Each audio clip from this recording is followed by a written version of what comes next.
Analysis of letter from Birmingham Jail by Martin Luther King Jr. Letter from Birmingham Jail is an open letter written by Martin Luther King Jr. in 1963. It was created during Dr. King's stay in the Birmingham Jail after his arrest for his participation in demonstrations against segregation. In it, he addresses the concerns related to these activities that were expressed in a public statement by 8 Southern white religious leaders.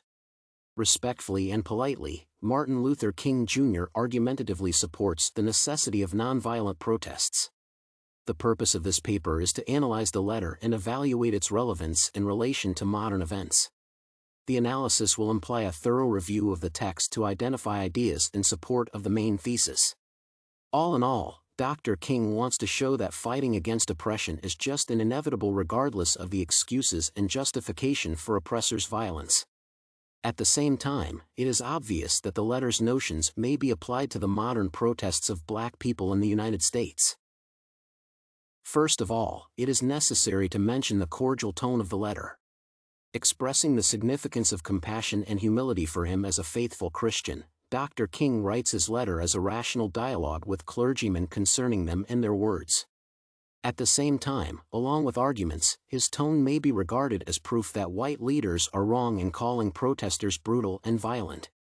However, regardless of all cordiality, Martin Luther King Jr. addressed criticism and provided counterarguments with complete confidence in his words and actions. In this case, he demonstrates the necessity to confront oppression, and the time for it has come. The persuasive power of this letter is also determined by its author's ability to provide evidence in support of his position. For instance, he writes, "Oppressed people cannot remain oppressed forever. The urge for freedom will eventually come." Being a president of the Southern Christian Leadership Conference, Dr. King has deep knowledge of history of Christianity, and the Bible, and he uses his knowledge to support his arguments. In particular, he compares black Americans with early Christians who were also regarded as the enemies of traditional order and freedom with actions that precipitated the violence. In addition, he reminds us that black protesters are the citizens of the United States who substantially contributed to the country's welfare being humiliated and oppressed. While unjust laws are applied to them, and changes are proposed to be replaced by waiting while time is neutral without actions, resistance to these conditions becomes inevitable and reasonable. In general, in a highly structured and persuasive manner, Dr. King addresses concerns focusing on the causes and effects of oppression. First of all, he mentions that Birmingham is probably the most thoroughly segregated city in the United States, and people there are regularly oppressed by authorities. Subsequently, he states that negotiations took place and demonstrations were regularly postponed in favor of white leaders. However, the protesters' desire for peaceful regulation was ignored.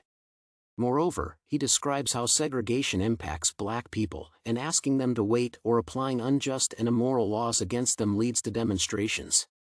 Finally, Dr. King expresses his disappointment with the church that did not protect blacks as people equal to whites. All these factors contributed to protests as people wanted to protect their human rights. As Dr. King mentions early Christians and compares them with black Americans, he wants to show that the history of oppression is timeless. Indeed, his words may be supported by current events related to the Black Lives Matter movement. It was a response to the structural racism that still exists in the United States. In other words, blacks have fewer opportunities in multiple spheres of life, including education, employment, accommodation, and health care. In addition, they are more vulnerable to police brutality, as described by Dr. King. At the same time, although discrimination against black Americans had existed for a long period, authorities still had an opportunity to negotiate and come to a peaceful solution as the movement was created in 2012 while violent protests began in 2020.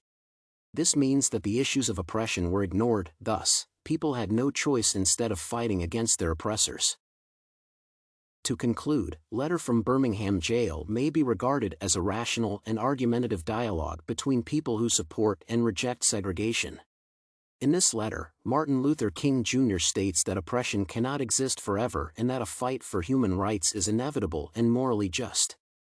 In a cordial though confident manner, he proves that nonviolent demonstrations were necessary to attract the attention of authorities and initiate actions, and they were caused by discrimination, police brutality, and the ignorance of blacks' patience and desire to negotiate. The timelessness of Dr. King's ideas is demonstrated by the Black Lives Matter movement. Continuous discrimination, limited opportunities, and ignorance of police brutality-related issues led to nonviolent and violent protests as other solutions were absent.